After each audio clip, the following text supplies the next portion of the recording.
Si on ne se basait que sur ce texte que je viens de lire pour y chercher une définition de la prière, on arriverait rapidement à la conclusion que d'abord, la prière, c'est une demande. Non, ce n'est pas si évident. Pour beaucoup, la prière, c'est par exemple une méditation. C'est un état mental, voire une aura psychique que l'on va déposer sur tous nos actes, y compris quotidiens. On dit agir, ce serait prier. C'est parfaitement respectable de penser cela, Mais pour d'autres aussi, prier, ce serait essentiellement louer ou remercier. Et pour d'autres encore, c'est chanter qui serait prier deux fois, comme ne l'ont pas dit ni Luther ni Augustin. Mais selon notre texte, où Jésus présente cette prière modèle que vous avez entendue, prier, ce sont des mots pour dire des demandes. Ici, dans Luc, mais aussi dans le texte, on va dire, parallèle de l'évangile de Matthieu, celui qui a été plutôt choisi pour un usage liturgique et qui commence par « Notre Père qui es aux cieux », ici, et dans Matthieu, il est clair que prier, c'est d'abord demander, certes, mais c'est aussi le faire d'une façon effrontée, impudique, impudente, je dirais sans vergogne.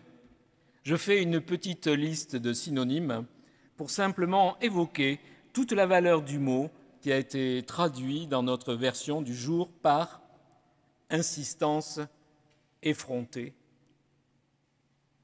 Prier, selon la première catéchèse chrétienne, qui s'appuie sur le modèle présenté par Jésus, prier, c'est insister et c'est aussi n'avoir aucune honte à le faire. Certes, cette prière ressemble au Kaddish juif, c'est un mot qui veut dire sanctification, prière d'ailleurs dont la formulation n'est pas forcément beaucoup plus ancienne que la nôtre, mais les demandes dans la prière modèle proposée par Jésus, les demandes y sont beaucoup plus explicites. Luc est le seul des 4 évangiles à réellement construire une catéchèse sur le thème de la prière. La demande des disciples qui disent « Enseigne-nous à prier » devient, pour les premières églises, l'introduction probable d'un, ce que je vais appeler un cours de catéchèse destiné aux nouveaux convertis. D'ailleurs, même aujourd'hui, ce texte de Luc peut servir de base à un cours contemporain de catéchisme. La demande et aussi les paraboles qui suivent la réponse de Jésus peuvent aussi fournir plein d'idées d'illustration. L'homme qui tambourine à la porte d'une maison en pleine nuit et qui réveille tout le monde, le poisson, le serpent, l'œuf et le scorpion, un bonheur pour des petits dessinateurs. Car Luc est aussi le seul à relier la réponse de Jésus à des petites paraboles. Des paraboles, même encore aujourd'hui, relativement amusantes, je dirais, assez drôles, il faut en convenir. Ces paroles sont ce qu'on appelle en matière biblique un bien propre de l'évangile de Luc, c'est-à-dire qu'on ne les retrouve nulle part ailleurs. Elles font penser à un autre de ces biens propres qui s'appelle la parabole du juge et de la veuve qu'on trouve dans l'évangile de Luc encore au chapitre 18, que je vous invite à lire aussi et dont vous pourrez trouver le lien sur le site internet quand les écrits de ce culte seront publiés. Dans cette parabole du juge et de la veuve, le thème de l'insistance effrontée, celle d'une veuve vis-à-vis d'un juge, ce thème est tout aussi flagrant. On convient en général que la version de Luc de cette prière modèle est plus ancienne que la version de Matthieu, qu'elle provient d'une autre source, et certains ont envie de dire qu'elle serait plus proche de ce qu'aurait pu dire Jésus lui-même. Quelques différences que je vous donne sans trop faire de commentaires. Père dans Luc et pas notre Père. Mais dans les deux cas, il y a Père, et cette référence, cette façon de parler de Dieu, cette façon de s'adresser à Dieu directement, en l'appelant Père, jusqu'à preuve du contraire, ça reste une spécificité de Jésus. Peut-être que la mention chez Matthieu de « notre » devant « Père » a facilité son usage liturgique, donc collectif, « notre Père ». On remarque aussi chez Luc que le Père n'est pas aux cieux. Alors il y est peut-être, mais ce n'est pas indiqué. On remarque qu'il y a moins de demandes dans la prière de Luc et que toute cette prière est beaucoup plus sobre et plus ramassée. Et là, c'est vraiment une invitation à essayer de voir laquelle on préfère, qu'on préfère lire ou qu'on préfère prier. Qu'on préfère prier collectivement ou qu'on préfère prier tout seul. Mais là n'est pas le plus surprenant. Ce qui est vraiment surprenant, c'est un passage. Le passage d'une certaine emphase dans le texte de la prière qui débute ainsi chez Luc, « Père, que ton nom soit reconnu pour sacré ». Ce passage de ça à l'atmosphère de ces paraboles, qui, évidemment, comme toutes les paraboles de Jésus, ne contiennent rien de sacré ni aucune mention de Dieu, nous oblige tout de même à voir, par exemple, l'ami qui ne veut pas ouvrir sa porte comme une figuration de Dieu. Nous oblige, nous, lecteurs attentifs et honnêtes, à voir Dieu dans cette petite maison d'une seule pièce, entouré de toute sa famille endormie et qui refuse d'emblée de débarrer la porte. De débarrer sa porte, qui refuse a priori de se lever de son lit pour donner 3 pains en pleine nuit à un ami qui est en peine de nourrir un autre ami. Oui, il y a 3 amis dans cette parabole, ce qui pourrait d'ailleurs interroger le fameux adage qui dit que les amis de mes amis sont mes amis, sauf s'ils deviennent le prétexte de me réveiller en pleine nuit. Oui, c'est surprenant que dans ce texte, Jésus invite ses disciples, et Luc fait de la catéchèse en ce sens, à insister sans honte devant Dieu, à ne pas le laisser tranquille et finalement à venir aller le réveiller. En filigrane se dessine aussi une image de Dieu très particulière, que des habitudes de médiation de l'Église nous rendent difficiles à apercevoir, à savoir celle d'un Dieu d'emblée récalcitrant et même endormi, mais qui sera quand même capable de changer d'attitude si on insiste vigoureusement pour qu'il se réveille pleinement. Il ne s'agit pas ici d'une proposition de prière que je vais qualifier de révérentielle, dont la courbure de notre corps priant serait la marque. Ce n'est pas ici le Dieu auquel on pense quand on pense à la prière. C'est surprenant d'ouvrir les yeux sur ces textes et tout à coup de réaliser pleinement, y compris dans la version plus connue de Matthieu, que nous avions sous nos yeux une liste d'ordres directement adressés à Dieu. Prenons la prière la plus connue, celle de Matthieu. Je ne vais rien vous dire que vous ne savez déjà. Que ton nom soit sanctifié, que ton règne vienne, que ta volonté soit faite.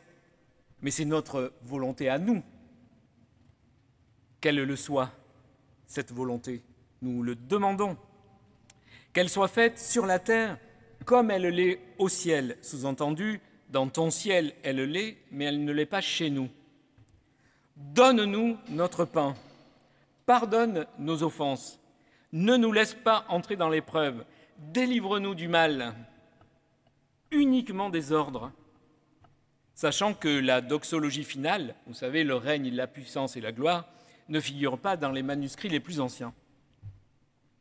Uniquement, pour suivre la logique du texte d'aujourd'hui, uniquement finalement des demandes effrontées. On aurait envie d'extrapoler, mais je vais m'y garder, et d'émettre l'hypothèse que ce mouvement des croyants au Christ des origines était un mouvement effronté. Un mouvement qui va simplifier assez brutalement les règles précédentes et un mouvement qui dit dans son catéchisme originel que respecter Dieu, croire en lui,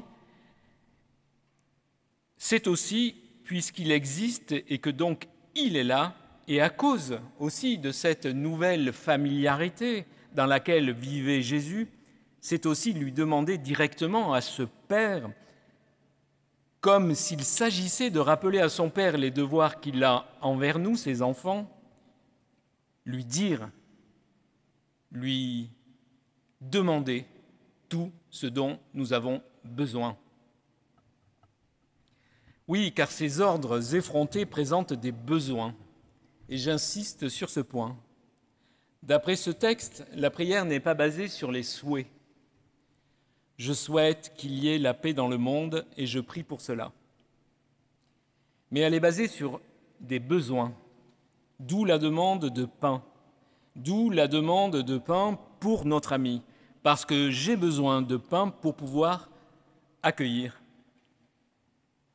J'ai besoin aussi que mes péchés soient pardonnés, car sinon toute mon existence va être entravée par la culpabilité. Mais ai-je vraiment besoin, quand je ne suis pas directement victime de la guerre, qu'il y ait la paix dans le monde ? Peut-être alors faudrait-il apprendre, par exemple, à convertir notre souhait de la paix en besoin vital. Ou alors il faudrait cesser peut-être de prier des souhaits. Comment, par exemple, aussi convertir mon souhait de justice en besoin de justice ? C'est sans doute l'enjeu d'une véritable catéchèse chrétienne. Alors, un prédicateur, ce n'est jamais que le serviteur d'un texte. Et j'espère vous avoir fait percevoir une toute petite partie de ce qu'on pourrait dire sur ce texte. J'ai choisi en revanche de ne pas m'attarder sur le modèle de l'a fortiori qui structure les paraboles, vous savez, sur les pères qui ne donnent ni serpent ni scorpion à leurs enfants, qui demandent du poisson ou un œuf, puisque la logique c'est que si les pères ne font pas ça, tout méchants qu'ils sont, à plus forte raison Dieu, qui n'est pas méchant. Le raisonnement a fortiori n'est pas satisfaisant et vous le savez aussi bien que moi. Et l'exemple pris ici, en plus, est très naïf car il y a des pères qui, hélas, donnent des serpents ou des scorpions. Alors on va dire qu'on aura vu Jésus plus inspiré. Mais en fait, ici, ça sent la rhétorique scolaire à plein nez. Il faudrait croire sans doute qu'un rédacteur supplémentaire y aurait mis sa patte. Je préfère nettement la parabole de l'ami important. Elle illustre parfaitement cette attitude que devrait adopter, selon ce texte, une personne qui veut prier. Elle prie debout, insistant, effrontée, connaissant ses propres besoins et n'ayant aucune honte à les dire devant Dieu. Cela pourrait, à moi qui lis ces textes, réveiller mon instinct de priant. Je préférerais prier, si toutefois je veux prier, de cette façon, droit, exigeant, pas courbé, car je pense, en fait, que mes demandes sont légitimes. Donne-nous. Mais, et ce mais fera la conclusion ouverte de cette prédication, mais je ne suis tout de même pas pleinement satisfait de l'image de Dieu qu'entraîne cette façon de voir les choses. Elle m'est utile, certes, parce qu'elle renouvelle ma problématique de la prière, mais tout à coup, je revois ce monsieur dans sa petite maison qui ne veut pas ouvrir pour son ami. Je repense aussi à ce juge qui ne veut pas donner son droit à cette veuve. Et ces deux hommes-là, cet homme qui ne veut pas ouvrir et ce juge qui ne veut pas rendre justice, ne me font pas réellement penser à Dieu. Ils me font en fait plutôt penser à moi, à nous. Et cet ami et son insistance pour qu'on lui donne 3 pains pour avoir la possibilité d'un partage, et cette veuve qui irait, selon le texte de Luc, que vous lirez, jusqu'à casser la tête de ce juge, et littéralement, d'ailleurs, c'est encore plus fort, le texte dit, lui faire un œil noir, donc lui porter un coup à l'œil, eh bien, cette veuve et cet ami insistant me font penser à Dieu. Du moins, cette version de Dieu a ma préférence, quand je l'imagine nous prier de façon très insistante pour qu'enfin nous ouvrions notre cœur à l'autre et à la possibilité du partage et de la justice. Je nous vois, en fait, je me vois, moi, beaucoup plus résistant aux assauts priants de ce Dieu. Je me vois vraiment laisser cet ami tambouriner sur la porte et puis finalement finir par se fatiguer et puis repartir. Qu'est-ce qui s'est passé, papa? Rien, rendormez-vous. Je me vois aussi être capable de trouver le moyen d'échapper à cette veuve et d'être enfin tranquille, car des veuves, il y en a tellement, je ne peux pas m'occuper de toutes, et puis j'ai d'autres choses à faire, d'autres gens plus importants à aller voir. Je voulais simplement ce matin partager aussi avec vous une seconde possibilité de faire vibrer ce texte. Alors la première, qui a constitué le cœur de cette prédication, elle est pleinement légitime. Elle est conforme vraiment à la logique du texte. Et le cantique que nous allons chanter tout à l'heure suit ce modèle, car il sera aussi constitué de prières effrontées. Je vous lis les paroles que nous allons peut-être volontairement chanter ensemble tout à l'heure. Sur ton Église universelle, que ta grâce paternelle se répande en ce jour. Tes enfants avec confiance, certes, partout fléchissent les genoux, mais ne confonds pas leur espérance. Et encore, ce n'est pas le plus fort. Seigneur, sois au milieu de nous. C'est une invocation, mais c'est aussi un ordre, une demande. Et puis cette phrase, des promesses de ta parole, daigne te souvenir. Ça, c'est effronté. On ne se rend pas assez compte de l'audace qu'il faut pour s'adresser ainsi à Dieu. Mais les écrivains bibliques ont inventé cette audace, et il suffit pour ça de s'en rendre compte en lisant certains psaumes. La seconde vibration s'échappe du cadre, mais elle existe. Après tout, la tradition chrétienne a vu en la personne de Jésus-Christ la figure d'un Dieu qui insiste sans relâche et jusqu'au bout pour que l'humain accepte de changer. Amen.